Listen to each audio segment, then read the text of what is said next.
Hello, everybody. Feels like I'm going to present the news. But welcome to It's All Graphic, number 13. This is a series of talks organized by the Wim Crouwel Institute. And I'm here as a guest of the Wim Crouwel Institute as well.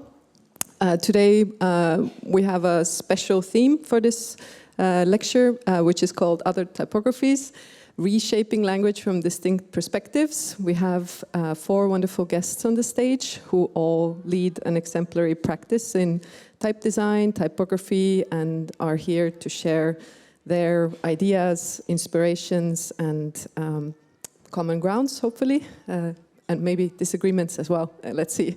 I'm Elizabeth. I'm a graphic designer. I've been invited here to do this moderating together with Kilian on behalf of the Wim Crouwel Institute. I guess from my practice as a graphic designer who's engaging with typography and type design in a specific way already for some years. And with me here is Kilian, who is a fellow at the Wim Crouwel Institute, together with Richard. I'm going to hand it over to Kilian. Yes, thank you. Yes, thank you. Welcome, welcome, everyone. So this evening we'll start with a follow-up from 3 presentations by our speakers. And from there on, we have time for a panel talk for which we prepared a few questions to keep the discussion on the go. And thereafter, we still have some time for you also, the crowd, the audience, to come up with some questions for our speakers. So without further ado, let's just dive into our first speaker. First, we will have Celine. Celine, thank you for being here. Celine is an independent freelance graphic designer and also focusing on type design. And I think I should perhaps not say anything else. I think I'll pass on the mic to you. Hi, Kilian. Thank you so much. And hello, everyone. Thanks for having me. This is super exciting. Yeah, very happy to be here. I think we can get started with the presentation. So when I was asked to do this presentation, I figured, let me talk about letters, which lead to words, which maybe lead to questions. I don't know. So let's get started and talk about my practice. As Kilian mentioned, I would consider myself a type designer. We can switch to the next slide. Here's a little bit of my work just as a short show reel. This is mostly the type design part of my practice. I studied graphic design at the KBK, and then I studied type and media and graduated in 2020. And since then, I've been leading a freelance practice. And yeah, currently I'm also teaching at type and media, which is super exciting. So I would say, yeah, it's kind of my typefaces go all over the place. So we can get started with the things that I've been busy with. So let's get to the start of my practice. I think a question that I asked myself is, why do we still use and reproduce the same typefaces that originated 500 years ago? If we live completely different lives, it seems completely ridiculous to me in some ways, but on the other hand, it made a lot of sense. And this was sort of what I was busy with during my bachelor studies, and also kind of concluded in a publication that I published with Nora Bekesh, which is called Reviving Type. So here you see an original from the Renaissance, and then you see like one interpretation that I did in 2019, and currently I did a quick touch-up of that, but you also see how other designers interpret this, and I think this is something that I always find very beautiful about type design, that it's a way of tracing history, and that it's a way of looking at history, of looking at language, and of interpretation. And I think, yeah, that is what drew me to it, and that was the more conventional start of my practice, so we can go to the next slide. Then after I graduated, I really wanted to find new ways of drawing type, because I also think conventions should be questioned, because they are based on certain ideals that we bring into the designs and into typography. And my work became more experimental, which was something I was always told in art school, to step out of my comfort zone. Thank you, Richard. No, I'm very grateful for those remarks. So I've been really questioning how we can interpret history, how we can deal with these topics, And then started my practice, which I would say like partly is very independent and also, yeah, thanks to grants such as Stimulierings is possible. And then I was wondering what I could do with these typefaces, so we can go to the next slide. And I decided that I wanted to have full independence over where my letters live and how they are being distributed, how I collaborate with other people. I started my own foundry in 2023.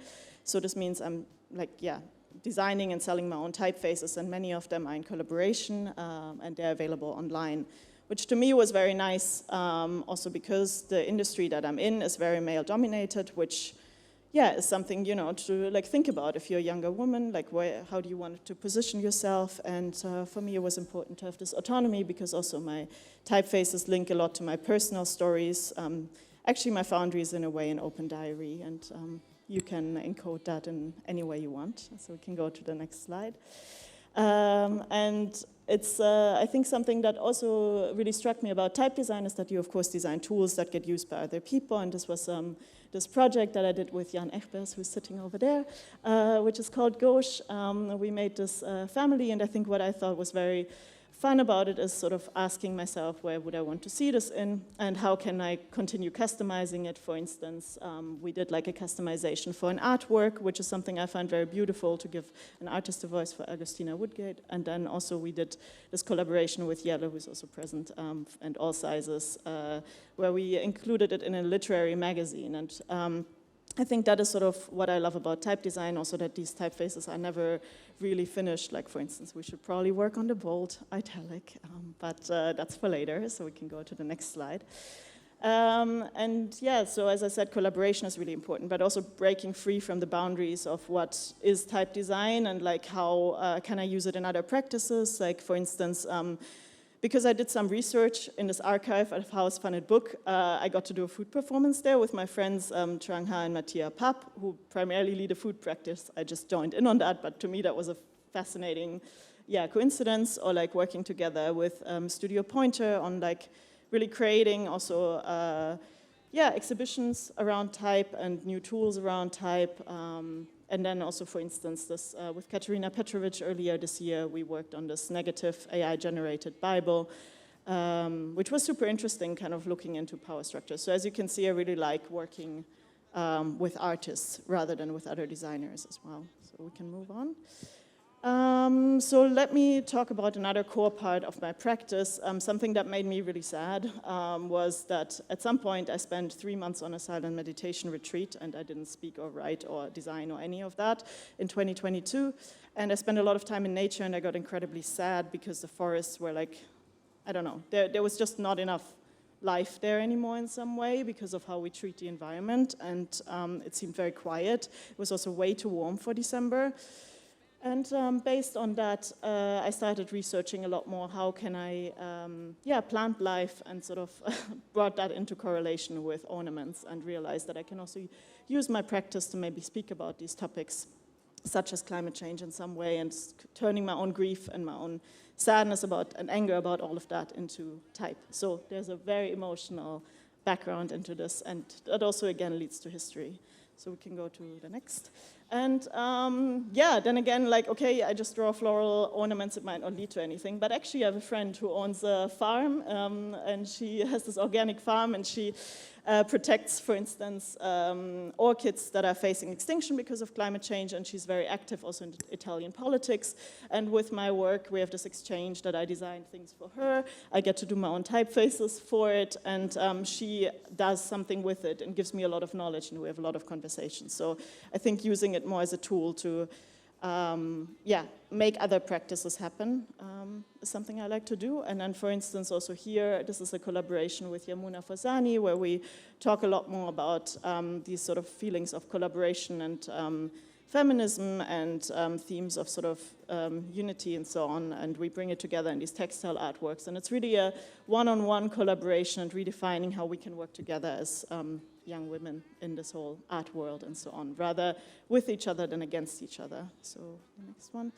And then there's another project I briefly wanted to mention, which is also about more engaged forms of design, which is the typeface called Sea Summer, which I did in collaboration with Stefania Bodnia. for Adrian Purvisé. Adrian was rescuing refugees on the Mediterranean, and he was literally dragging people out of the water while I was drawing a random sans serif, and I saw that happening online, and it really made me quite, I don't know, emotional. So I texted him like, hey, I'm so grateful for your work, and I think it's amazing what you do. He said, it's amazing what you do. I'm like, no, I just draw letters, and I'm sitting on my couch. But then essentially, he asked me if I could do a typeface for it, for his comic book and for this graphic novel, and I got a lot of funding for this in the end, and kind of used my practice to support his work, and he managed to reach 6 million people in Germany with this whole story, which is absolutely fantastic, and there's so much of a spin-off to this whole thing that I think can be beautiful. So it might not be in the type itself, but everything that connects it, and we can go to the end of this whole talk. So there is a lot that I'm developing. It's going in all different directions. This is just a little teaser because I thought it's always nice to see. But I just like working both on my own typefaces, which are coming out, and also on things that exist. I think the only thing that is really important to me is that I never put the commercial value of a typeface first, but rather how much it represents my voice, how much it represents someone else's voice, and how much it breaks the conventions that already exist. So thank you very much.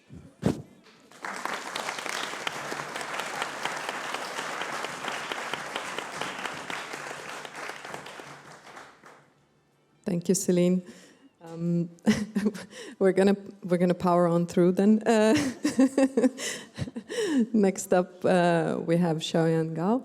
Xiaoyan is a graphic designer and a type designer based in Rotterdam. I will not go too deep into the introduction, but Xiaoyan leads Type Foundry called Not Your Type Foundry, and will speak about this and much more. Great. So, hi, I'm Sharon. I do graphic design, type design, and then this slide actually shows some part of my favorite graphic design work, but today I will talk more about like my practice, how I get into type design, how this my practice impact how the way I practice type design impact how I do things. Can we go to the next slide? So, you know, I actually, when I started type design, before I started type design, I was really not into it. But then there's one day, a friend asked me, "Can you make a logo?" So that was a really good friend, and her name is Jinke. She's a really great visual artist, and I really admire her work. So this is the kind of first typeface I made. It's actually already a logo, but I built a whole letter set for this project. It's called Sharpen Matters, because she actually had a practice. She was making kind of something wearable, like contemporary jewelry. And I really like the idea. One of her projects basically make, how do you say, is a brooch that from daily object, for example, a metal nail. And I really like how one thing can turn into another thing without adding something else. So I start with this. So I start to cut papers, try to mimic the logic of the bending metals, and also try and use Blender to simulating the bending, because actually the artist, she told me, oh, can you maybe try to make the bending part looks more like metal and stuff looks like paper. And I really appreciate that opinion, like the feedback, because I never think about the material feeling of something actually 2D. And I feel it's really interesting input. Yeah, so that time, like when I actually don't know much glyphs, but I just go for it, and that really gave me a lot of joy. And I feel, oh, maybe you can do type in this way. That find something that a logic that would work to make type, instead of thinking about the visual first, but thinking about the method of making. Can we go next? Thank you. And then at some point, I also start to collect things. I used to work a lot with images, so I was really into I started to collect images, even though I didn't know why I liked them. At some point, I realized actually I just like the image feeling of a text. So I was collecting a lot of images with the surface that containing text, but actually somehow a bit destroyed it, or kind of spread it, the ink spread, and I really like those. And also all kinds of surface, for example, those LED thing for like display text, and I really like it. I like how those things, since they need to put text on it, so there will be limitation that also kind of make the text shows in a specific way. And can we go next? And then at some point, I was collecting a lot of clocks, watches. I was really obsessed with numbers. And I started to make, I found a really great clock made by this German artist. I don't know how to pronounce her name correctly, so I will just let you read it. And I was really into the bold and the soft feeling of the numbers. And you can see the 2, 8, 6. And I was like, I'm going to try something to see how this could work as a typeface. So I make the number first, but of course not trying to fully copying it. Even though it's really all work, you can do it, of course.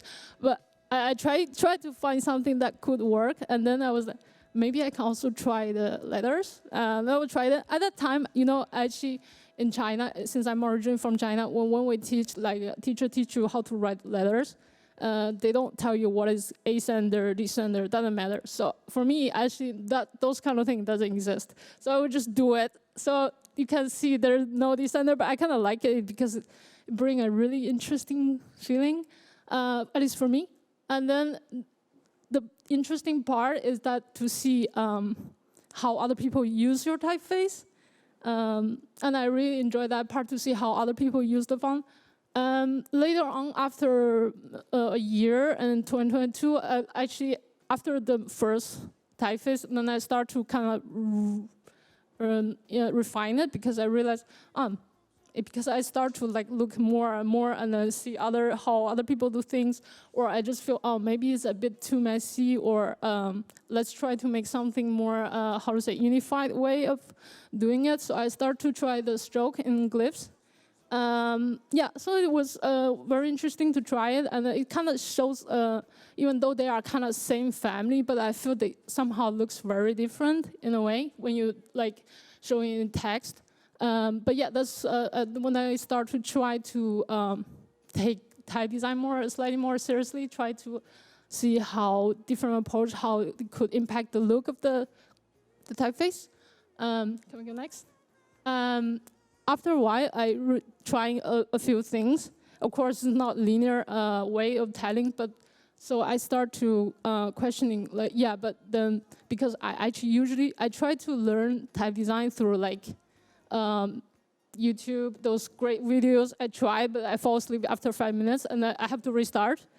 And then I realized, okay, this is not gonna work for me. I think the best way for me is to actually just do it.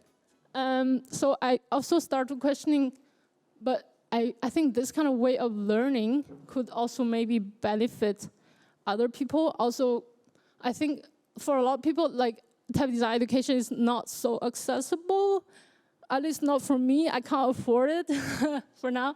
And I feel maybe also, if I didn't find this way of doing type, maybe I will never do type. But then I want to introduce this kind of alternative way of making something you can use, like a font software, because it's literally a font software you can install and then you use it for typing. And so I start to learn, search for a lot of tools, online tools that could allow people actually doing something, make a letter, and then I import it in glyphs. So it could, in the end, they will have a font file. So I start doing that kind of workshop that they use different tools that I do research, and then I do the workshop, introduce them tool, and give some basic instructions, and then they would do the letters. And in the end, they will have a collaborative typeface that made by 20 people or 10 people, and they all look so different. I really like how this kind of thing work, because something really beautiful is that you don't see what another person will do, and in the end you make something that somehow work together, but meanwhile it looks so different. And I think it is very interesting. Also, the thing is that, not everyone can afford glyphs. So I think I would like to do the labor to let them to have something fun, and maybe that could potentially intrigue them. Oh, actually, this is fun. So yeah, and I was focusing a lot modular because modular type design I think is one of the easiest way to do type in the very beginning. And thankfully, Glyphs gave me the temporary license for the workshop. So that was the, I did this year with the Google Sheet. It was great. Yeah, can we go next? Yeah, so before doing those workshops, I was trying like a lot of different tools. And one of the tools is called Glyphs Drawing Club. And I did my first kind of modular typeface because of that, because I found that tool is so good. And then Velveteen Type Foundry reached me out, asked me if I can publish one of my typeface there. And then I showed them a few I was working on, and then they choose this typeface called 编织袋. It means a woven plastic bag in Chinese. Yeah, so it's really nice. And they told me, maybe you can try to make it modular. I was like, what is modular? And they showed me, I think, they sent me a link, and then I see, oh, this is great. I'm going to try it. So this really opened the door for me to actually see how a new kind of level of making something that you can change really fast. Like you change one component, one glyph, and everything will change. It was super fun. Yeah, and then next, yeah.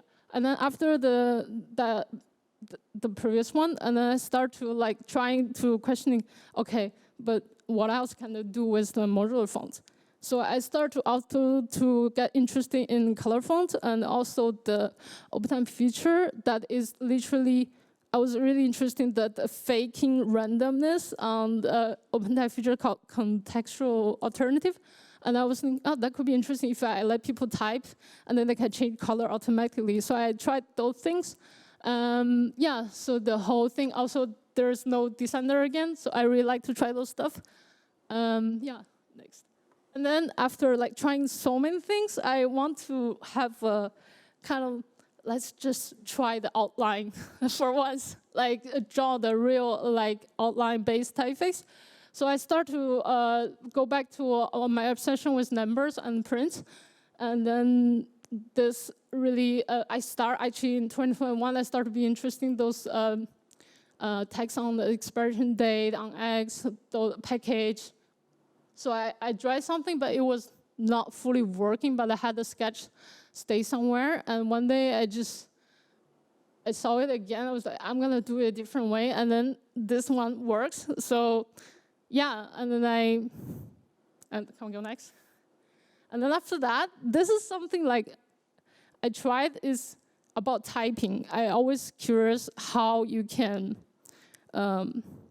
it's a font software is officially something that you can install and you can use. I was wondering, can this media interact with the user? So one of the typefaces I did, it was in 2022, I think. It's called barbecue because it has a really long hyphen, and I was having a really bad taste on naming.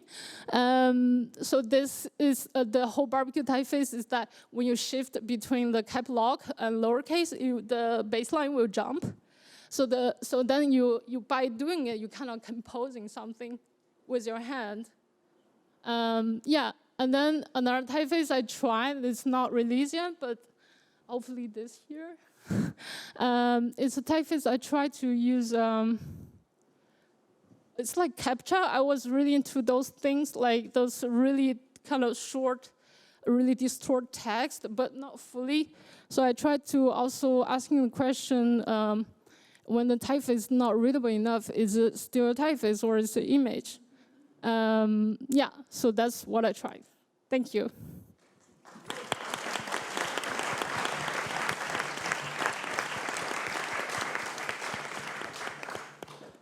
Thank you, Choyan. Next up, we have Elisabeth Drafsted and Johanna Ede. They formed together Rietlanden's Women's Office. That's a lot of plural there. And your practice and work as designers revolves around a magazine that you published together called Miss Heresies. And looking forward to hear all about it.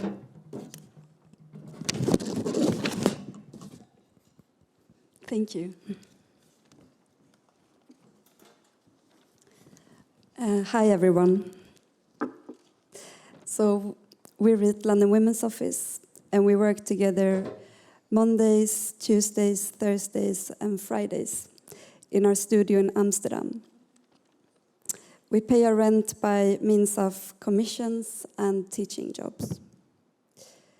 In our latest issue of Miss Heresies, which is yet to be officially launched, we republish poet Lisa Robertson alongside archival material from the feminist magazine Big Mama Rag. In Big Mama Rag, number 11 from 1981, 3 Jewish women from San Francisco wrote, "Throughout history, Jews have suffered great oppression, and in this century the Nazis committed genocide against us, while masses of German people and others around the world stood by watching and refusing to stand up against it. But this does not give us the right then to turn around and commit genocide against the Palestinian people, a people who are in no way responsible for our oppression. If our history means anything, it should mean that we are unwilling to stand by while genocide is committed against others." Next slide, please. We've been making the publication series called Miss Heresies since 2018. Miss Heresies was the first thing we made together then at our studio in the Ritlanden area of Amsterdam. This after both having had separate interests in feminist print activism during our studies at the Rietveld. The title of the series comes from the first issue we made, where we researched the magazine designs of the New York-based feminist art collective Heresies and the early issues of Miss Magazine. Next slide, please. Material-wise, Miss Heresies is made up of one main text and a visual essay of research into feminist collaborative design work. The publications are offset printed by our local printer Radreier, and it is done so in 2 layers. One black layer of the main text and one iris layer of our visual essay. The texts we select to publish relate to one another within the series in that they are more or less linked to the topic of labor. Next slide, please. The archives we research and compose with in our series are mostly publications made by feminist collectives from the so-called print activist movement, coinciding with the second wave feminism. We scan, photograph, copy, enhance, draw into and paint out the archive. Citation, captioning, and composition make up the stuff. Graphic design for us is not so much a method or tool or medium to represent the archive, as it is a way to live in it. Next slide, please. We caption each element in our designs so one can find it back in the archive, yes, but also to mention a neighboring article and graphic design source. For example, a part of a frame, illustration, or piece of type, to describe the specific context in which this element was first placed. We're not acting as historians, theorists, or journalists. We are a feminist graphic design collective studying the graphic design of other feminist collectives. Next slide, please. The practice is to make and remake over and over. It is not to come up with ideas. Ideas are not part of a practice. A practice is your hands messing around in the material. When designing side by side, you need to be in conversation. You ask the other to move their hand to reposition an ornament, resize a text wrap. You propose that full bleed should be forbidden, and that this is how the page will hold all its elements. You figure things out in form and words. Next slide, please. Naming the forms becomes important for the layout. Vivian, blubby, a blob, scraps, scrags, the lonely pair, a snake pit, the sex swing, the fingers in the flower. How things relate. We say, can blubber swim into the snake pit? Vivian needs to give way. The double girl is magnetic to the text. Let's play the piano on the left. Next slide, yeah. Our publication series is typeset in Susanna Lichko's Mrs. Eves, which we've chosen for its ligatures and for the clunkiness of its small X height. We like to set the body text big and with a tight leading, and so the fonts ascenders and descenders clash. This leads us to go through the text over and over to manually baseline shift the glyphs that touch. In the end of our designing, we also place some of the beautiful ligatures by Lichko. We decide intuitively where to place them, based on beauty, words' meanings, or by simply being judgmental. These two practices of micro-typography that makes us reread the text out loud over and over together draws us very close to the writing and its words. And we see how the words in the clothes of these new ligatures, for example, in the double G in eggs and scraggly, render them into more of themselves. Specifically, scraggly jumps out because it says something about this collective process, the archival research, and how it sort of collapses typography and ornamentation. Next slide, please. When we write together, the editing leaves graphic traces in the text and texture of the typesetting. We're working on a way to form text in the same ways we build or paint compositions on the spread. Typesetting and writing merge and becomes a clunky trying, a crude collaging using Google Docs, cut and paste, and embroidery. We write, ornaments are traces of reproductive work, not only made as decoration, but showing the conditions under which they were made. They are lines of alterations and corrections, clashing elements, improvised type. The ornaments make social relations legible. Next slide, please. Our understanding of the ornament and its relation to labor comes from the socialist designer William Morris. He defined the ornament from a medievalist utopian point of view as something spontaneous, something which only comes about when you enjoy more than enough rest, variation of work, and a true sense of agency.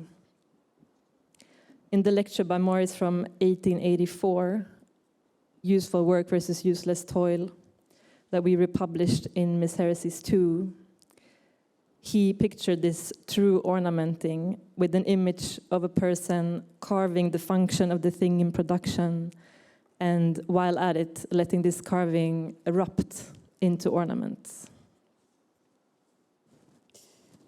In our compositions, we're influenced by the margins and borders of medieval manuscripts, and how drawings, annotations, and ornaments not necessarily had to point at something in the text, but layered life itself for the reader and scribe. Claricia, a novice scribe at an abbey in Augsburg, was part of a group of nuns illuminating a Romanesque manuscript that we researched for Miss Heresies 4. While at it, she decided to draw herself into the manuscript in her novice dress, hanging from a drop-cap queue, her body forming the queue's tail. We feel affinity with Claricia's decision to make herself merge with a glyph, to the way she writes herself into the work, immortalizing a trace in the materiality of what she had produced. We see it as a potentially heretical graphic design decision. Next, please. It speaks to us in how we want to work with misheresies and how we sketch a feminist collaborative graphic design practice. A graphic design practice that considers the means of production as vital to the reading of the work and the social relations and economical conditions as fundamental to its distribution and reception. We want to see how ornaments can make visible the social processes at work around them.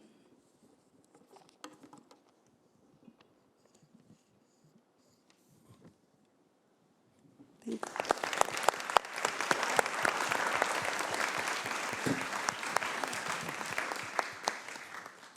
Well, it's been really interesting to see some of your ways of going about either graphic design, type design, or even the distribution of type. It's really interesting to see how there is a sort of a similarity in how you go about challenging norms that are so dominant in these practices. These practices not just simply involved with graphic design or beautiful letters or whatsoever, but really in the reproduction of language and the language that we use to connect with one another. And to question those norms is quite interesting from different perspectives, or as we call it, distinct perspectives. And I think it's interesting from there on to see how you use that to challenge who is part of it, what tools are part of it, how those tools themselves are distributed. So from there on, I think it would be nice to open. Oh, sorry, I'm doing this, huh? I'm the one. Yes. It's a good sort of like to get me on my feet as well, or off. So I was wondering, you actually rejected the idea that ideas are part of the practice, which scratched through my first question of this evening. So I actually still want to pose the question, like, what ideals are part of challenging those norms?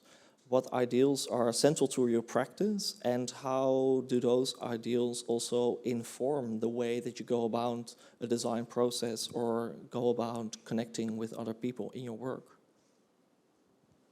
Can I ask that for, well, perhaps you first? Yeah, should I start? Yeah. Yeah, I think that a reason why we say that ideas are not part of a practice is because our interest in graphic design very much comes from the process of making graphic design.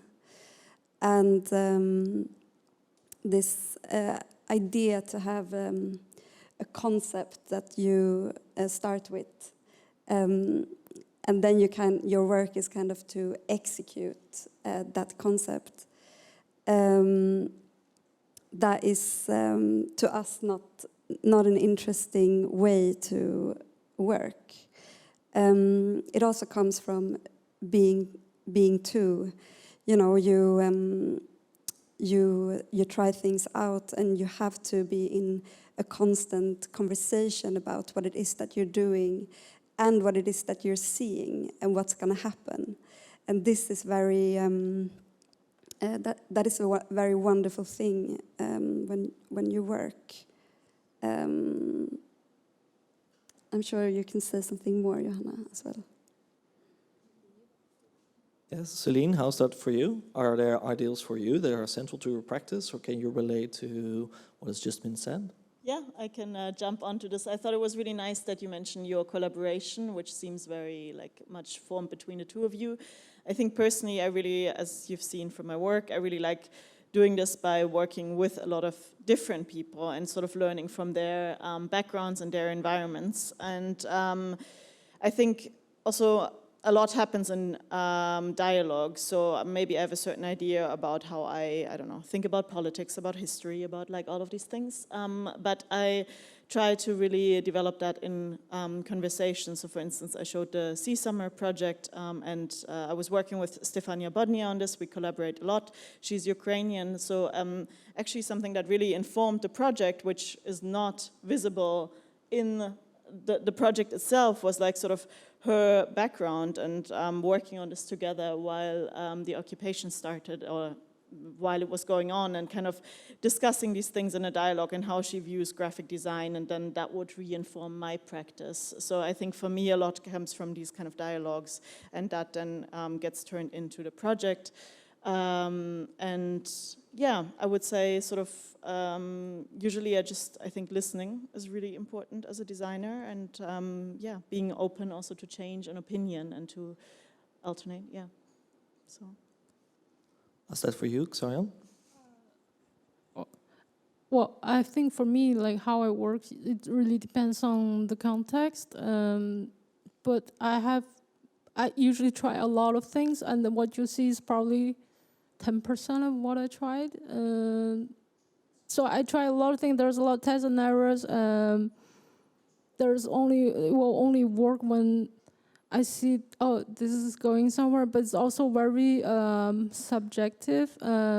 It also depends on what kind of work. For example, like commission work, then it's like Celine said, you need to listen to people. And for like personal work, like type design, like it's something that I can try a lot.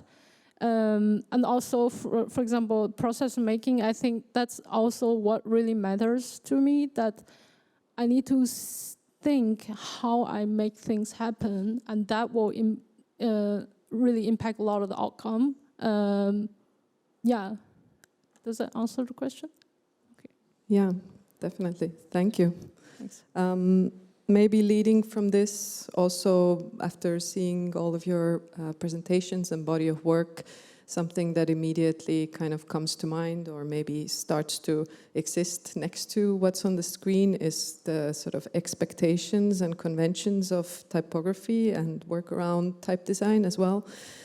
So I'm also wondering how does maybe your political interest or motives, how does your ideals sort of play into working with that?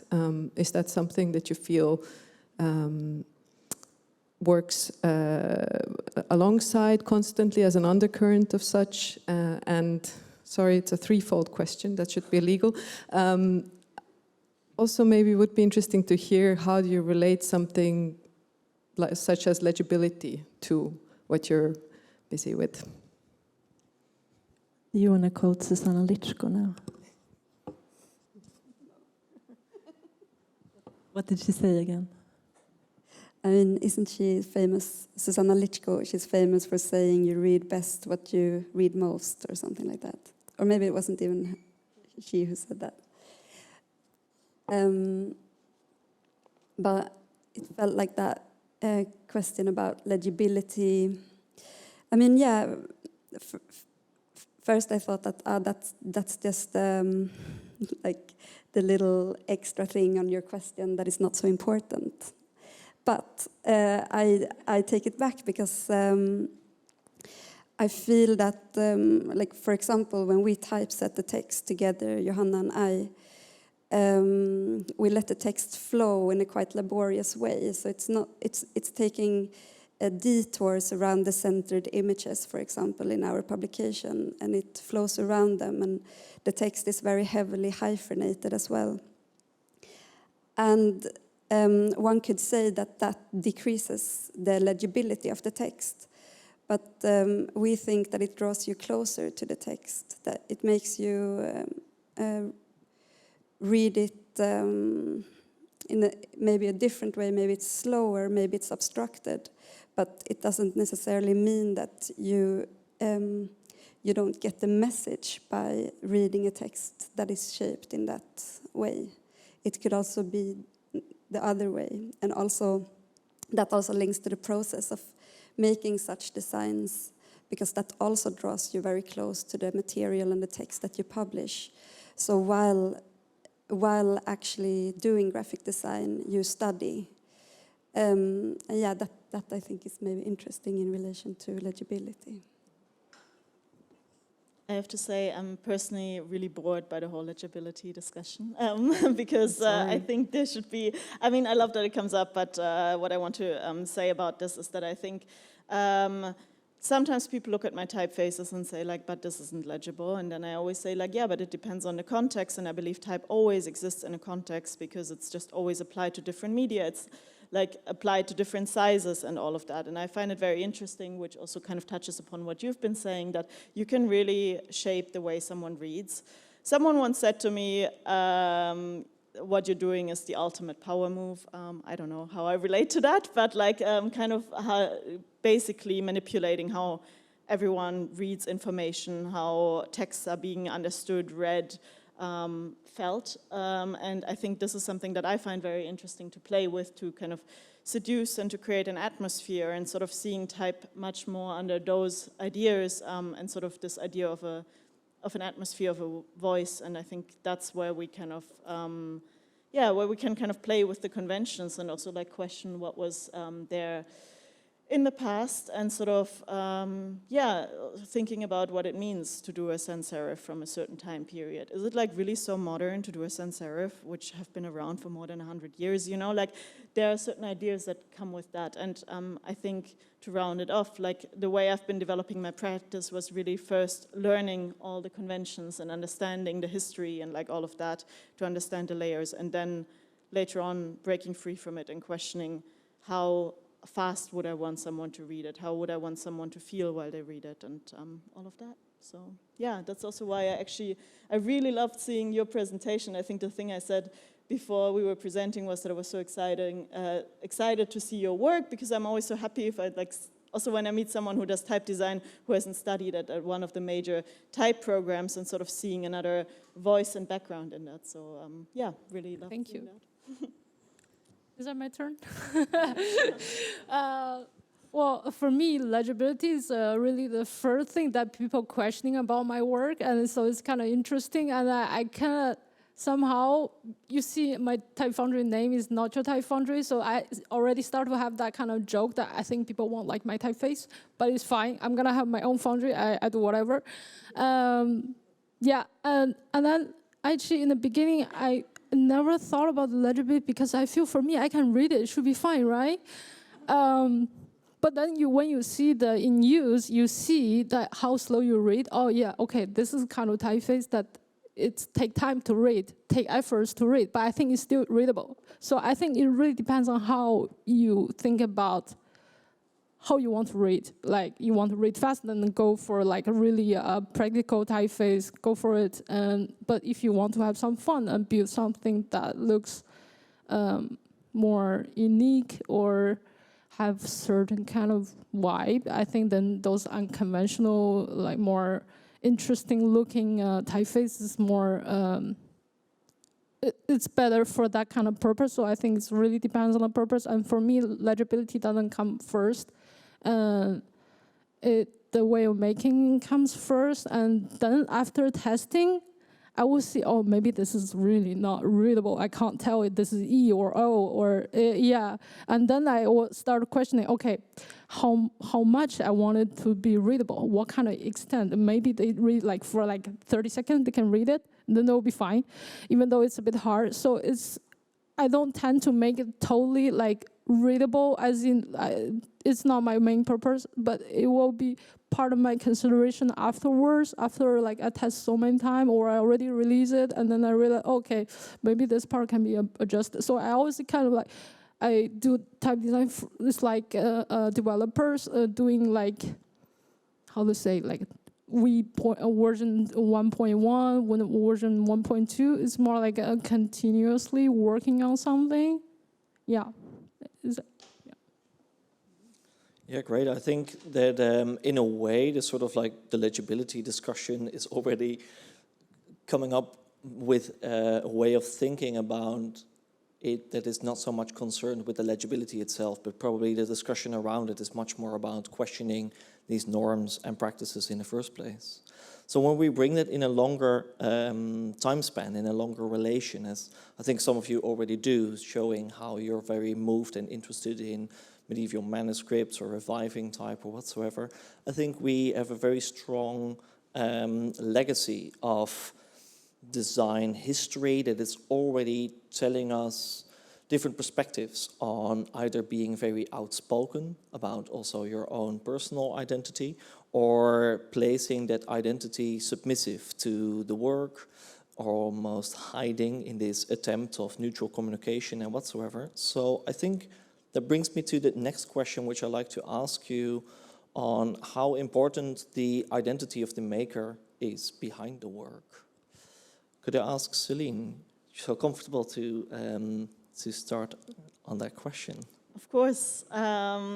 I believe there's always the voice of a maker, right, in something that we make. I mean, there is like certain interest, there is like also the question which commissions you take or don't take and all of that. So I think it's something that happens by default. There is a maker if you have design. So then the question is like, how much do you, as a maker, how much do you want to hide and not deal with it or actually think about it? And I think for me, my work at some point kind of became a lot more personal and a lot more autonomous, and I started putting my emotions into typefaces. I sometimes joke when I'm heartbroken, I make a typeface.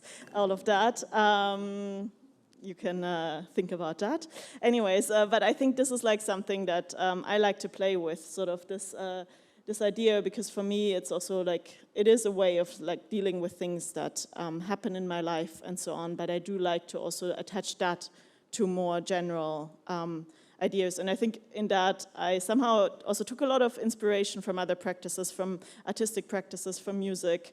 As some of my friends know, I've always been, for some reason, inspired by Taylor Swift and how she holds her practice. But like, I think it's more like kind of actually really looking at pop culture and like looking at like how someone with a certain, talks about their personal life but makes it applicable to everyone, and kind of, dealing with type design in that way and not shying away from it. At the same time, I'm also incredibly private. Like, for instance, I had an Instagram for a while and I quit it last year. And on there, I had the rules, no politics, as in like not posting about political events, and no personal relations. And I think that was like really important, whilst I, at the same time, also really developed my voice and dealt with it. So I find this really fascinating to kind of, thinking about this, sort of who you want to present and kind of creating a persona also. Like, I think in graphic design, this became a trend. Also, maybe in more recent years, maybe, I don't know, maybe also ever, like to have this, develop a persona and like this sort of image around yourself. That answers it. Thank you. Xiaoyan? It was about identity, right? Yeah. So I think, can I say something maybe a bit off topic? So the first time I think about my identity relates to my design was when Velveteen Type Foundry asked me do the编织袋 typeface. Well, it was not named that, it was named ASCII. But then after a while I was thinking, maybe I can name it in the kind of Chinese pinyin so people know it's weird, it's hard to pronounce. It's nice because I feel sometimes I really struggle to pronounce the typeface name. And I want to bring the same experience to other people. And I think it's a great idea. And so that's what I did. And I think that was the first time I consciously tried to do something reflects my where I come from or how I do things. And in general, I think for like commission design, I think for somehow it's a bit hard to like really try to push your identity somehow, because some people don't even credit the designer. And so I think what you do, what you make already reflects who you are, but it's not that obvious sometimes. And I think, what else? Yeah, I think that's what I want to say. I think like what you do, what you make, it's part of your identity. And but only when people try to look closer, they probably will see. But otherwise, it's a bit difficult, I think. Except you are really vocal about your design, your approach, and then it will be more obvious. Yeah. Thank you. How about the Rietlanden? Yeah, I guess there's also the obvious issue of representation when it comes to the question of identity, and it's maybe like a bit of a blunt tool, but it's somewhere to start. Perhaps when you speak critically about graphic design, I don't know if it's so interesting for us to think about how we like put our personhoods into the work. But the archives that we go to and the feminist collectives that we research, which are mostly, they come out of the second wave, when identity politics also was originally formed. Identity is, of course, huge. And a lot of the graphic design, like the reason the graphic design they made looks the way they made is because of that, right? Because basically they couldn't get their material published, so they took the means of productions in their own hands. They learned how to edit, typeset, make publications, and so on. So in that sense, it's very interesting, but not, I think for us also, it's not necessarily from the point of view of trying to do good by those ideas, but it's also like a kind of passionate search for histories that actually inspire us, or like have like a kind of complexity or messiness in them. And I also want to add to that I think all of us can remember, the first time where we perhaps had a political awakening, and I think it's very linked to the personal, right? And so that will then inevitably, if you kind of follow some kind of practice in your life, it will shape it. So you maybe had like a text or a film or something that came to you that really, shone some light on some important things that had to do, with yourself. And then you want to share it with other people. And I think that like graphic design, the way that we do it, we work with publishing, and that is very linked to that, I think. But that doesn't mean that it doesn't mean that our identity is in that work, but maybe the first interest of the material came from some kind of experience that is very important. Thank you. Maybe something like connecting to what Celine said in the beginning about this creating of a persona, or maybe I want to expand it a little bit further, a creation of a sort of a language, whether it be visual or whether it be something you use between the two of you while making, for example. I guess this ties a little bit also together with the question of legibility, because different things are legible for different people.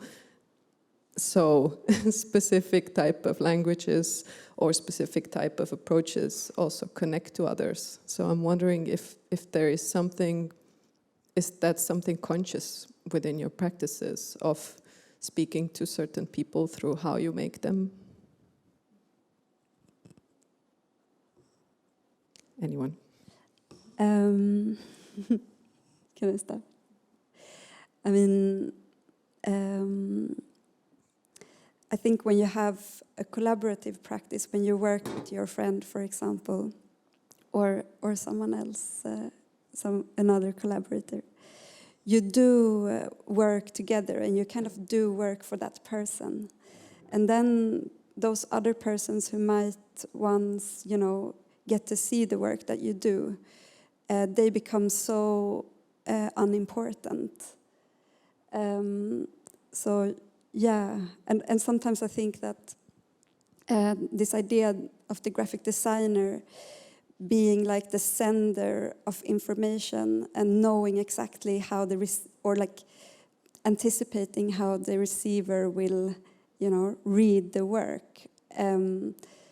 I think it's never, we will never guess the reading of our work, and our guesses will always be much less interesting than the actual reading of it. So, yeah, to in one way not think so much about where the work goes or how it's read, I think.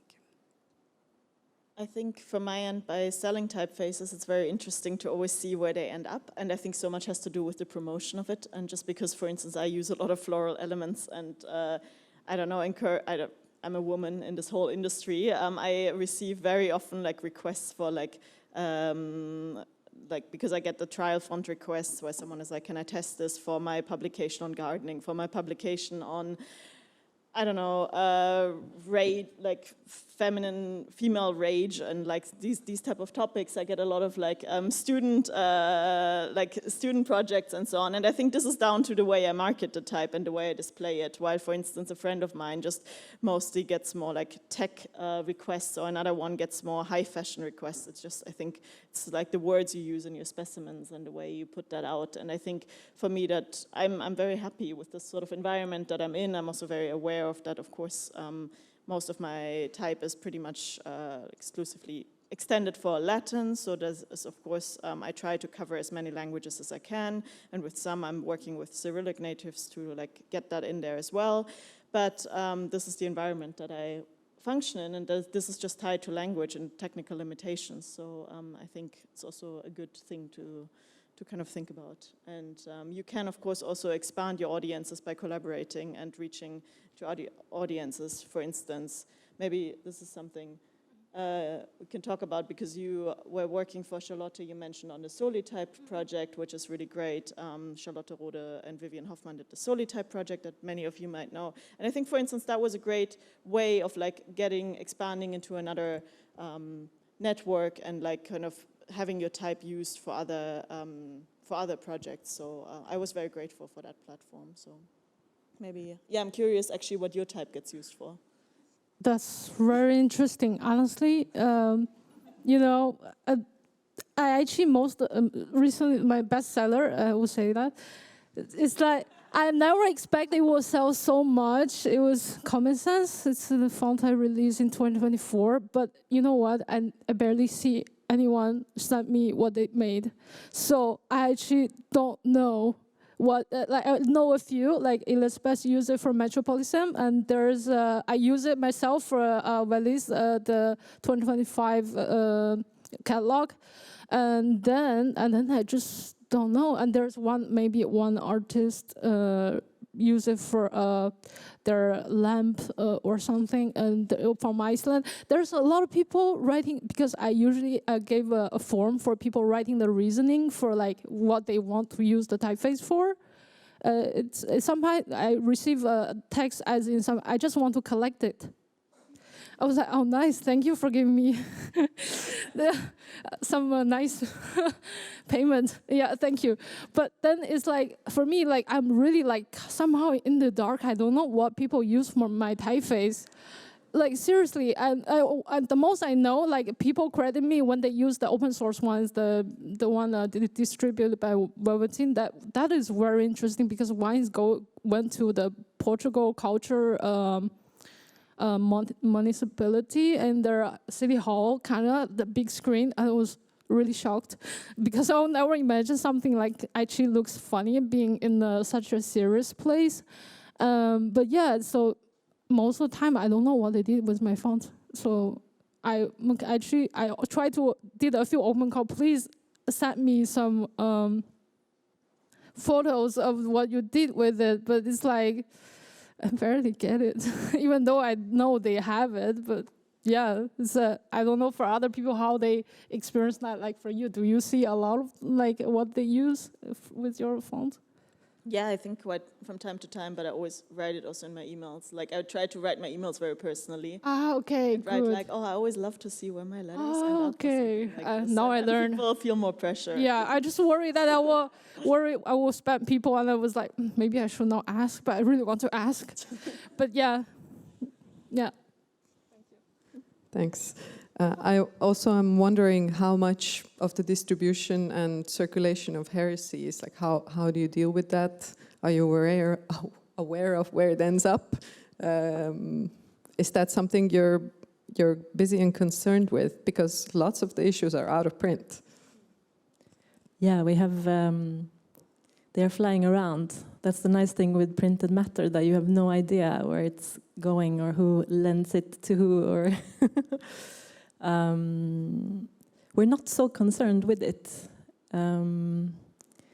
I think also adding to what you said about making work for each other, I think, and now when I hear you speak about not knowing also where your typefaces go, I realized that Miss Heresies and a lot of the work we do also when we typeset poetry or design books, it's very much a work that we do for the author or the women of these collectives that we research.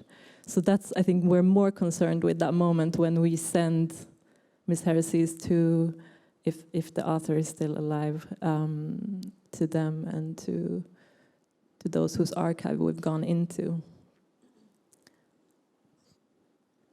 Yeah, But maybe also to say that it is also very nice to have that kind of, like that the publishing is giving a readership to a thing. And we print usually 750 copies. And yeah, that's very nice. Also, we don't have like social media and stuff like that. So then that actually becomes quite an important way to maybe to connect with the people, which we actually do with it. So it is very nice. Yeah, I think I didn't mean it as in that we don't care if it flies around. That is absolutely crucial, right? Yeah. But it's not something we are concerned with. We don't sit in our studio and strategize, you know, how we're going to kind of optimize the distribution or get it all over the world as soon as possible. Or But you do, by opting out of ways of getting it around the world, actually do control it more than less. Yeah, that we're not on Amazon and stuff like that. Yeah. Yeah, that's a good thing to think about, that never put the barcode on something, because then Amazon will never want to have it. Okay, that's a good one. It's going to be trickier with selling typefaces, I think, but it's something to keep in mind. I was actually wondering, seeing how that is for you, because I think some of your typefaces fly around, obviously, on your own type foundry, also on Da Font, I think, and also on, is it not you also have a typeface in Adobe fonts as well? And I was wondering, how does that, for you, the idea of distribution, does that affect the type design process? Yeah, thanks. That's true. So I have my foundry since 2023, but I've worked with Adobe fonts back in 2018 and 20, and a remodel of the typeface in 2020. So that was a one-time project for one typeface, which was this 100 years of Bauhaus. And I think what really fascinates me is how different distribution platforms deal with things. And also, for instance, I have one thing on Future Fonts. I've had a release last week on Velvetyne. I still like exploring these other ways of releasing or collaborating with others and releasing on other platforms, because it actually gives me a lot of knowledge on my own, like how I want to run things. And it also gives me more visibility, because as mentioned, like if I don't have Instagram for my work, I like it being positioned somewhere else so people come across my name. Of course, then you have like less, yeah, it's harder to actually to control distribution. I was, for instance, at a supermarket in France with my parents, and all of a sudden there was my Adobe typeface used for an energy bar, which is absolutely wonderful, but that wouldn't have happened with my own foundry probably. So it just depends. I think you see things used for different platforms, and also I'm very selective with what designs I distribute on other platforms. Yeah, there's so much to say about that. And then also licensing agreements. This is something I wanted to add on. You mentioned you're not on Amazon. I have some things in my license agreement that you cannot use it for religious or political purpose without consulting me first, or you're not used to use it for discriminatory purposes, and like all of these kind of things. I think in the end, I don't know how many people read my EULA. I don't know how many EULAs I've read of other people, but it's more the incentive is there, I think. Yeah, but it's been nice to work with different platforms and see how other people handle it. It also testifies of interesting ways of thinking about the audiences. And I think that has been channeling through some of these discussions already. But there's also something in a parallel how how all of you are actually quite involved in organizing community events as well. Poetry evenings, Celine, you're all over the place with organizing events, collaborations and talks. Xaoyan, you were organizing community workshops. How is the idea of a community and using your practice to foster a community? How's that part of one another? Could you maybe talk about that? Yeah, so actually originally I want to how I learned type design is a bit different way of learning, and I wanted to introduce this kind of methods, and I thought it would be nice to introduce to other people. So I applied funding first, applied twice, and I got rejected twice. Oh no, 3 times, sorry.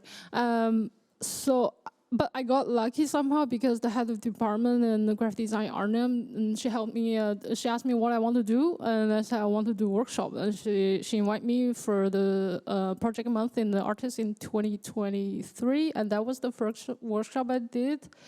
So I think every time I do workshop, I learn a lot from people. Like also the whole process of how to introduce things to people, how different tool works, how much you need to introduce, or should you interfere as little as possible, or should you kind of have some expected outcome. And I learned that I should never think in a way that people will follow what I said. So what I did is mostly tell them how to use those tools, and then I just assign them the glyphs, like characters, and they just make it with the certain amount of time. And then that's one of the first workshop I did. And later on, what I did more is, it really depends on the group. For example, if it's students, then they have kind of certain skills, or at least they know the software, or at least they have that the computer actually works nicely. But there's also group people, like for example, I did a workshop with kind of freshly graduated from high school, and they have a very different kind of laptop. Like they have a OS called a Chrome OS, and I was very shocked. What is that? And then turned out actually some software doesn't work, and it was really something to learn that how to make things accessible to almost everyone. But it's so difficult. But I think web-based things like online tools, that is the most accessible for most people, even though still like some old operating system probably is not so friendly for JavaScript or things, and then some website might not function. But I think and I imagine that I need to find tools that doesn't have a really like a specific requirement for the operating system if I work online things. So I just try to make the things really accessible for people so they can do whatever based on it within one day or within 1 hour. For example, the 1 hour one, I will not let them bring laptop because it's not realistic. So I just let them draw with a certain format. I prepare like maybe 100 sheets of 10 by 10 centimeter sheets. And then I let them draw the letter, and then I will take care of the technical part. I think this is always something that I like to do, that I know it's hard, and I think nobody will have learned something in 1 hour, so I will just do that so they can have something fun. Yeah. Thanks. Great, thank you. Joanna, Elizabeth, could I ask you the same question, the role of the community in your work? Yeah, we, together with Phil Baber from the last books, we organized something called Don't Pay Your Rent, which is a very ad hoc kind of poetry reading series at our studio. And the first kind of iteration of it just came out of a sort of necessity to, there were a couple of poets who came from the UK and Phil of the last books, I think he's the main organizer of this event and who knows these people. But they asked if there was any kind of possibility of doing a reading outside of institutions. They were invited to read at Purdue as well, so the poetry center here, but that's how it started, and that's how it has kind of remained. So it's just, there's no money involved, people just bring drinks, show up, and yeah, people read poetry. Sounds like a beautiful occasion, actually. Celine, how's this for you? Can you relate to any of this? Yeah, I think for me it's different types of organizations, honestly. Like, I mean, I've been part of the Safe Here Safen team, actually with you, of course, Killian, in The Hague. So we host designer talks since the 90s, not me, but the rest of the team. And those are really nice because they're for free and they just bring in like the community and kind of being also in touch with different generations of design, I find really important, and also making sure it's for free and accessible. I think teaching is an important part of my practice. I've been doing this at various institutions. And I think sort of also seeing the differences in those, which you've also addressed, I think is something important. We've also, I mean, you mentioned the tools. I think it was really fun. Like sometimes I'm also invited to workshops. I can like think of a nice one that Katarina Neidl, who's sitting over there, did with her grid type tool, which is an amazing online tool to make typefaces for free. You should ask her more about this and check it out. But like, which is also nice to kind of test like web-based, work with web-based tools, thinking about accessibility, thinking about positioning. And then sometimes, I don't know, my friends and I organize these dinner parties. Mostly we try to make it very accessible and even for free, and just bringing in people and having like these moments of celebration, because I think they usually lead to further connections and to also expanding the practice, and also, I don't know, dragging type out of, you know, type is always this thing that people are scared of. People always tell me like, oh, but I don't know anything about type. I'm like, yeah, but you just look at letters. It's like you look at letters every day since you're born almost. So like it's more about looking and feeling rather than, I don't know. I think that's something that I kind of just want to evoke in these moments. Yeah. Thank you. Beautiful. We've arrived at our last third of the event, where we want to now slightly shift it up. Maybe before I turn the microphone for any questions to the audience, perhaps you have some questions that have arisen for each other. If not, we can also turn.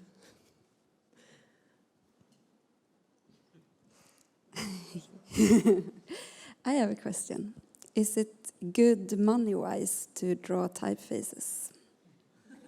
Well, I would say it completely depends on what you draw. If you want to make money, then I would say draw sans serif typefaces. Yeah, right, I know. Yeah. No, it honestly depends. It depends on how you distribute it. It depends on your network. It depends on how you market it. I think it depends on finding your niche. There's like, I was talking with Rutherford Craze, who runs this amazing Foundry mass driver this weekend. He says there is anywhere, like when his accountant asked him, what do you think is a good salary for a type designer? What is the average salary? He was like, I don't know, anywhere between being able to pay for a coffee once a month to buying a Lamborghini. So it's like the difference is huge. It depends on also where you've, how much you've trained, what you're interested in. So I don't know. But still, Lamborghini is in the spectrum. Oh yeah. Not for me yet. But no, it honestly, it depends. It really depends on also when you've started, like with retail type, you know, if you were part of the earlier realm, all of that. Yeah, it depends on, sometimes custom jobs pay really well, sometimes they don't pay at all. It's really diverse. Yeah. I don't know. Yeah. Well, for me, it's like I never expect that my typeface will sell much, but I think I will not take it like I need rely on it, because otherwise it will be really sad. So especially based on like how we talk about the readability, the legibility. If the typeface is way too playful, I think usually it won't sell so good compared with like those very practical typeface, really readable. because people just see more and more comfortable when they make books and other stuff. So it's totally understandable. So I will not rely on it. And if it sounds great, so I can get money back for coffee or buy a new game, or I can donate to some kind of organization. So it's great. So I will not take it as I need that money. I'm more like, oh, got a bit of money. That's great. And that's for my typeface. That's great. Yeah, thanks. That's great. Perhaps a question from the audience? Yes. Hi, I'm starting to wonder if I'm the only non-graphic designer in this room. So if I am, apologies. So I'm not a graphic designer, so thank you. I do work with language and print publishing. I was watching, first of all, I enjoyed all of your talks, so thank you. I'm very inspired. I took lots of notes. You're sitting underneath this sentence, reshaping language, and I think a lot about how language is situated on a page. I make books. And this is a research question, so there's no right or wrong, and you're not allowed to say both. But if you had to say intuitively what tickles your heart, do you want your creations, whether it's your design or the type, do you want the typography to like perform the language, or is it holding the language? That's my question. Thank you. I will take notes of your answers. Clear hands. It's such a beautiful question, and we have the same notebook. Anyways, I wanted to, I think for me, it's become more of a way of like performing the language and using it for my voice. But I think so much of it depends on the typesetting and how someone else uses it, and sometimes that then actually changes that as well. I think, for instance, I made a sans serif called Tonka, which is a sans serif superfamily, which is specifically made because I wanted a geometric sans typeface. A lot of you might know Futura, but I wanted something that feels softer and really feels the way I would envision my voice in a typeface. I mean, that is not something I wrote about online. This was an intrinsic reason. So I think it's about that. And then, it also depends a bit on the project. But in general, I think it became much more about the performative aspect. So I really love that question. Thank you. I would like to go with holding. I think it has connotations that are close to how we talk about our work. It has something to do with collaboration, and it has something to do with a dedication to someone else's work, I think. Yeah, can I add something to that also? Because I think when you pose those two questions, you immediately think of this very canonical idea about the crystal goblet being like the holder of. Yeah, it's basically, okay, you're not a graphic designer. It's basically the idea that graphic design should be see-through as a crystal goblet. So it should just, and I guess it's also a goblet because it kind of holds it without being visible. And then when you post this other question next to it about it performing, that would then maybe be the opposite of this like modernist idea of graphic design. But I want to agree. I want to agree with Johanna because I think it's very fun to think about it like a modernist view on graphic design or typography doesn't necessarily need to be crystal. Like it can be still a very opaque kind of vessel action, if you know what I mean.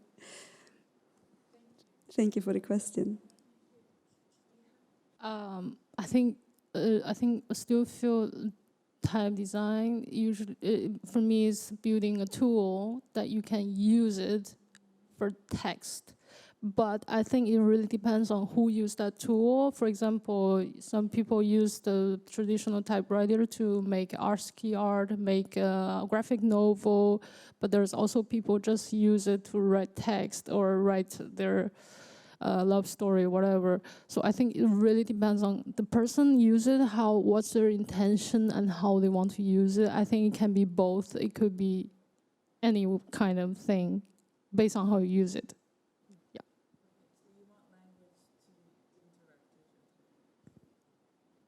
I want user to try their creativity. Yeah. Thank you. Thank you. Any further questions coming up?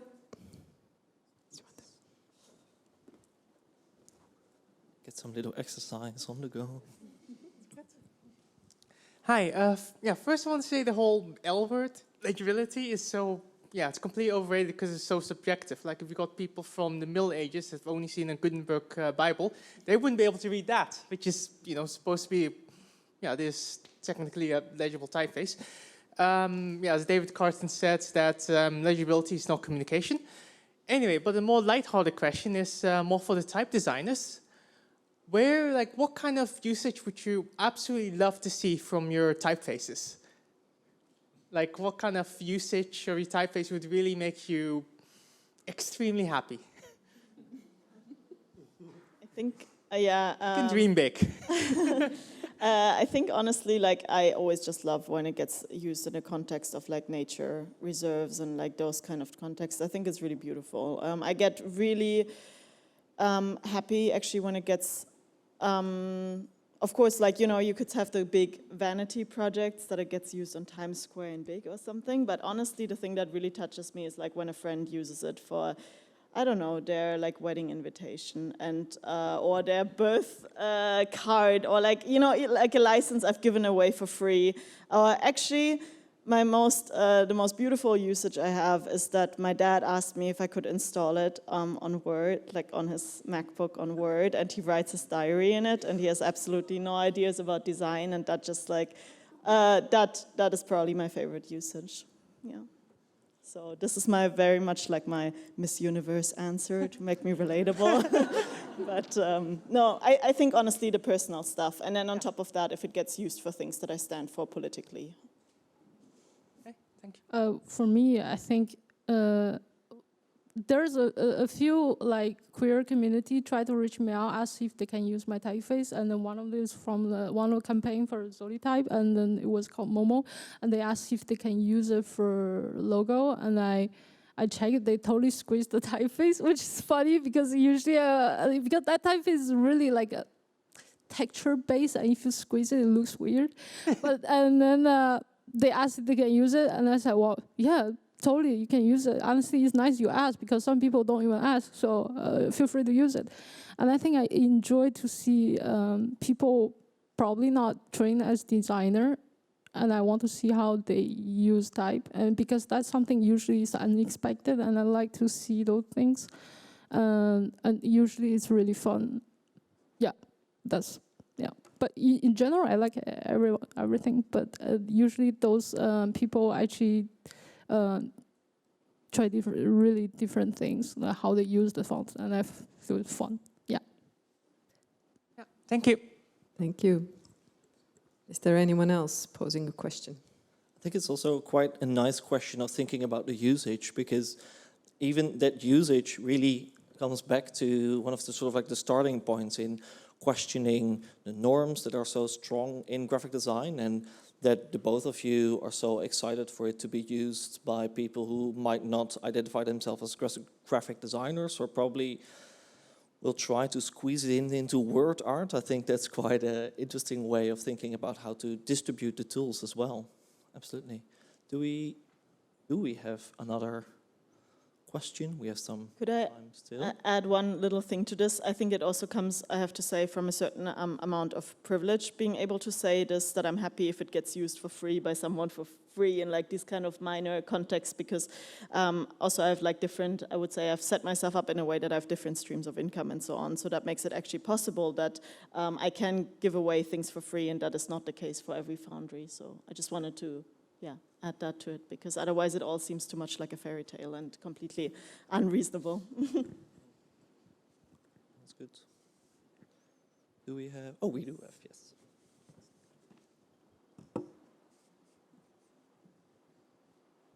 Hi, thanks. I don't know if this is going to come out right, but I'm still thinking about legibility, sorry. It's something we think a lot about as graphic design educators. Both, what it means and also what it doesn't have to mean. But I'm struck, Elizabeth, by what you said about opacity, or like this sort of confrontation with the word, with the design itself. And I'm curious what you all think about the role of visibility in the work that you're making in terms of actually being confronted with the design itself. Is that part of the process, is like coming into contact immediately with a kind of visibility or even hyper visibility? I don't know if that makes sense. Do you mean coming into contact with the design that you're in the process of making? Or what do you mean? Creating something that can be seen or easily seen, or seen in a way that maybe more traditional forms of graphic design weren't meant to be seen. Is that of interest or importance to you? The question is too smart. I think I was also staying a bit with legibility, even though it was forbidden. I guess it has to do a lot with the kind of speed of things and the economy of kind of graphic design, and this idea that you can sort of smoothly send the information through a grid into the minds of people. I don't know if I understand the question correctly, but I guess the kind of design that we are busy with doesn't try to do that, but it's like it actually kind of also speaks back to us. So when we are confronted with the design that we have built, let's say, since we don't work with ideas, but we have convictions that we practice and methods that we use. In that sense, does that make sense? Like, then, we are interested in that. I think maybe also the archives we're interested in graphic design that was made when the social conditions was taken extremely seriously in the production of the graphic design. So maybe like the materiality of that kind of printed matter is also something that we're interested in. So that is very maybe in your face graphic design. Does that have anything to do with your question? Yeah, maybe like a better way to describe it is like, do you want your work to stand out? I mean, maybe that's an obvious question. I think, oh, sorry, no, you go first, you were still talking, I didn't. No, but when we work on the surface of a spread often. Sometimes it's a poster and then it's like a certain format, or it is a page. It could also be a cover that you work on. But we work on the composition on that. And we think about it more as a painting than something that should stand out. But maybe that is the same thing. So yeah, maybe what we like, maybe that's an idea about like how we like the process to be visible in the material. Maybe we like that, and maybe it does stand out, or maybe it stands out, and that's why we like it. Yeah. But I feel like the phrase "stand out" feels almost forbidden to me, because it also suggests that I should kind of go along with some idea of competition, right? Like, who am I standing out from? Or So, but maybe that's too much of a noble answer. I'm sure we also, if the work stands out, that's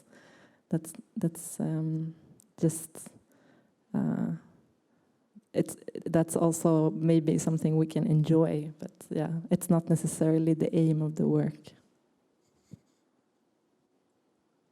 I think it also depends on which part of the practice, because you've seen now all the, from my end at least, all the expressive stuff, but there is probably 50 to 70% I'm not showing that is more hidden work, or just helping someone to realize something where I don't have to be so much in the foreground. But I think it's more kind of what, at some point, what I realized, I think early in my 20s, was that I really wanted to have a voice and to be taken seriously and understood, and all of this. And I think for that, I learned that having work that kind of questions something and kind of is maybe a bit more out there can get you into positions where you get to get to be in those positions, basically, of making changes to a system that you might disagree with, and all of that. So I would say it's that. And I think it also comes naturally from just having the courage to always continue with what you enjoy. And this is, for instance, why actually with both of your cases, I've been knowing your work for years and sort of seeing it and knowing what you've been up to, because there's a certain feeling to it, because you stay true to that. And I think, it's kind of, there are different layers to being a designer, and then kind of what you want to show and what you don't want to show. I personally wouldn't find it so interesting to show you a coffee table book I made last year that is typeset only in a sans serif typeface and with some, high-end photography of an artist. It's just not, it doesn't make sense in the context of this lecture. Yeah. For me, I want to start with something that my grandpa keep telling me, or my family keep telling me, that try to blend in. Don't do something strange or make you looks like a chicken from a sheep, a group of sheep or something like that. But I'm gay, and it's totally out of their expectation, and they don't haven't known yet. But yeah, so there's that kind of thing that keep telling me that who I am is totally the opposite of what they think I am. And at some point, I just also, when I came to the Netherlands, one of the first thing I thought of, I wonder if there's any Chinese or Asian woman designer that I can see their name or somewhere. I couldn't find much. Of course, there's Germany, but I didn't know her. But then you can only name a few, and I had a kind of idea, or I want to be at least some point to be seen, to also maybe let other people know there's so many kind of designers, and there's this kind of potato one. So I had that idea, and I think I want my work to be seen, to stand out, because I think I should not hide it. I know it's hard for some people to show their work and to try to promote themselves, but I think it's somehow important. And this is also why I try to actually contact a few friends or strangers, and I see their type design works, and I really like it, and I think it's so special. It's such a unique way of thinking and making, and I really want to help them to publish it, and I really want their work to be seen too. So that's actually what I'm trying to do, but it's really difficult, because sometimes people just have other things to do, and they have not much energy to continue that kind of work. But yeah, I think make your work stand out it's nice. Well, as long as you are kind of, you know what you are making, and you try to be humble about it and be honest about your practice. Yeah. Thank you. Beautiful. We have time for one more question. Yeah, so before we go to that, sorry, actually, I think in a way it's quite interesting how you also bring up this discussion on standing out, saying, well, actually, perhaps It's not so much about standing out as the traditional way that we thought about it in sort of like a design discourse. It's a stylistic emphasis that you need to stand out and have a signature move, and from there on, you know, that will be the basis of your commissions, which is primarily a economic criteria, right? And that actually what some of these answers are pointing to is that the standing out is not so much about that, but much more focused on the right to appear, the right to speak, the right to be part of it. And I think that's really interesting to see how that's part of this idea of maybe not standing out, but standing off. But we do have time for one final question from the audience. Do we actually have that final question from the audience? We do. We do have that final question. In this corner, this is a very question corner. I think the rest is a tough crowd, but here we have questions. Oh, that's a shame, because we got these four wonderful designers here on stage. Yeah, about questions. Anyway, my question is, yeah, I love seeing all of your work, because all four of you are very different designers in your methodology and everything. So my question is, as a designer, are you more the type that gets inspired by the outside world? I don't mean per se like trends, but more like, are you more designer that, I don't know, goes outside, sees a lovely tree and say, hey, I can make something from that? Or are you more designer that looks more inwards, that, I don't know, locks himself up in a room and then kind of forces themselves to experiment?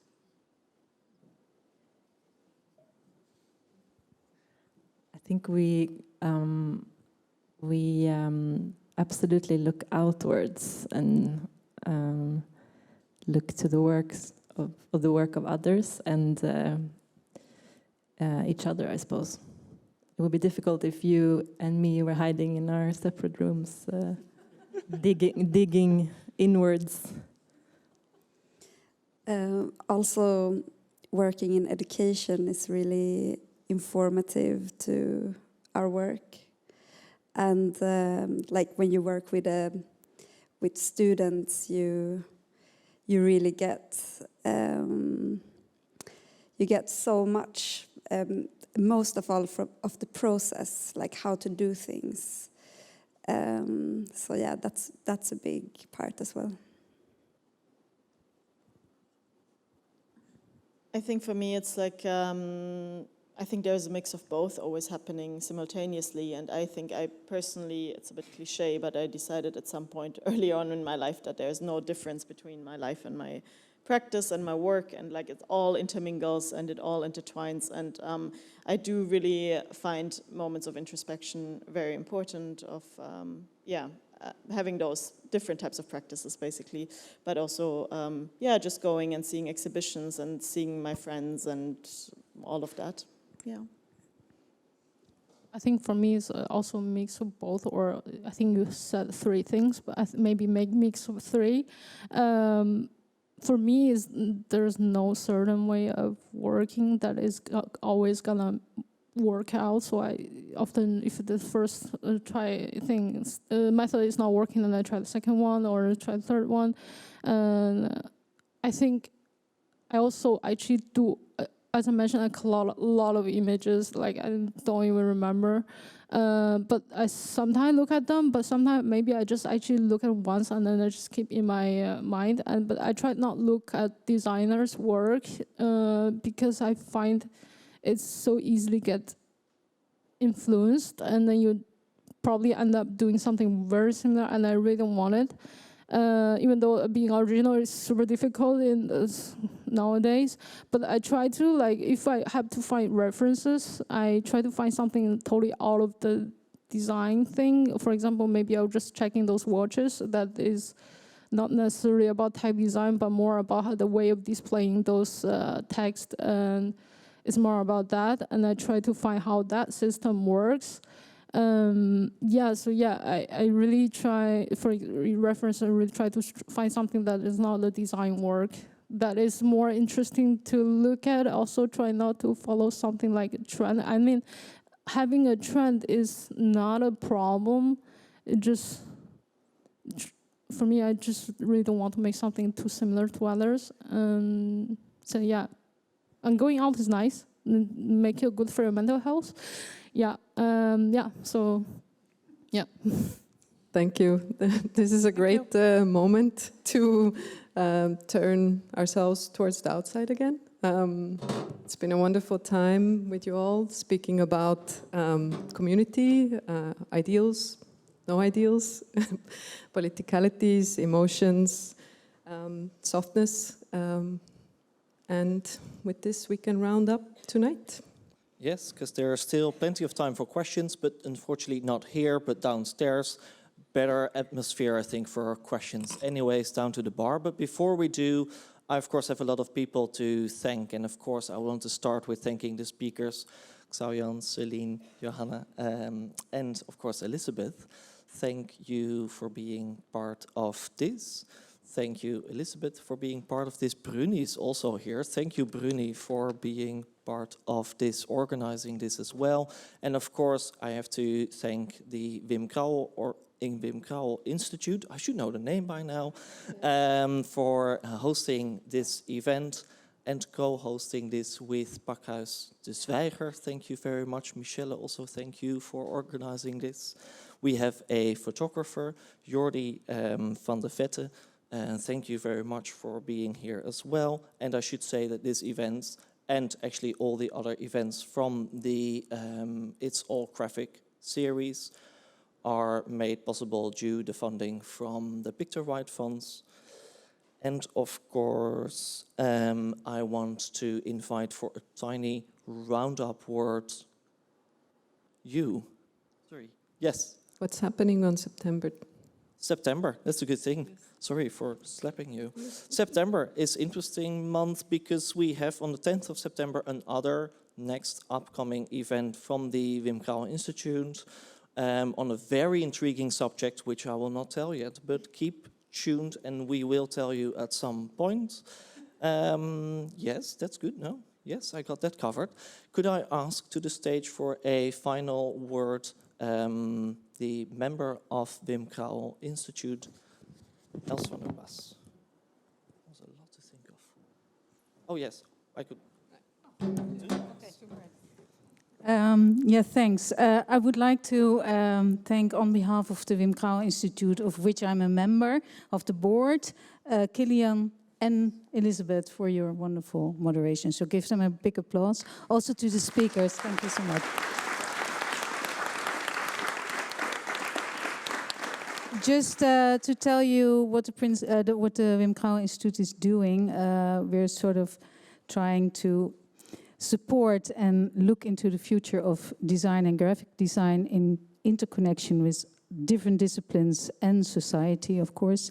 And I'm also director of the Allard Pierson, and we have also a collaboration. And Allard Pierson is hosting graphic design archives and libraries, and the history of books and bookmaking. So it's in the center of the city. You're always welcome, and you can always visit our archives and collections. Just to say this as the last word, thank you so much, and well, have a drink together. Thank you so much. And also thank you, Netwerk Archieven. I almost forgot it. I'm sorry, this is my first time. You already noticed probably, but I also forgot to thank the Netwerk Archieven NADDD, and if I don't mention them, at least Bruni will slap me at the end of the evening. So thank you very much, and let's head down. Thank you also for the crowd for being here. It would have been very awkward without you as well. So thank you. Thank you. And let's head down.